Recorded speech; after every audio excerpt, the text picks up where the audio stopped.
Okay, it's time for episode 2 of And There You Have It. Stories from the last 40 years that I've never really told on television. Last week, of course, we told you about the O.J. Simpson phone call. And today we're going to talk about the great comedian Jery Seinfeld and the time we ambushed him for an interview. So my partner in crime in this particular case was Bob Costas. So here's the deal. We were still doing the Sunday night sports program called Sports Plus, and every time we had Bob Costas on, it helped the ratings a little bit. So he was starting a new HBO show called On the Record. So I called him up and I said, listen, you're starting this new show. Maybe we can come to New York, watch you tape the show, and then do an interview that will air on Sports Plus. And he said, sure. And we flew to New York. Photographer Joe Young and I flew to New York. And we were prepared to sit in and watch him tape his show. And we followed him around, and we saw him as he prepared his stories and went into the editing booth and all that kind of stuff. And it turned out that his guest that night was Jery Seinfeld.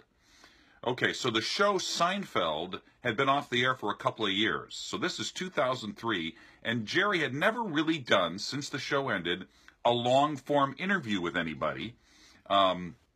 And so he chose Bob Costas to do that first long-form interview. So I said to Bob, I said, is there any chance you think we could do an interview with Jery Seinfeld?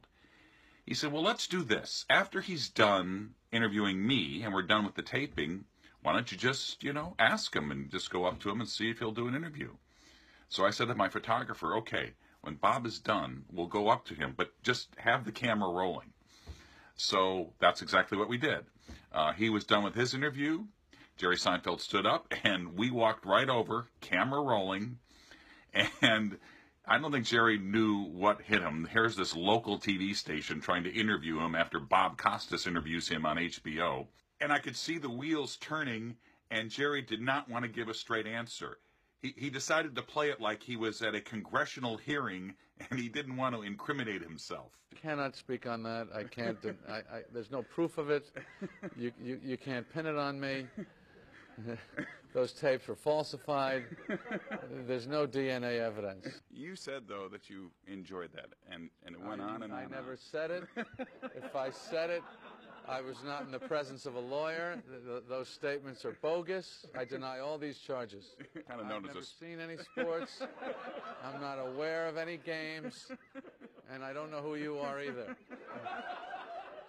Someone get me out of here. That's perfect. Thanks a lot. Thank you very much. That night on Sports Plus, I had both Bob Costas and Jery Seinfeld, even though Jery Seinfeld really didn't want to be on.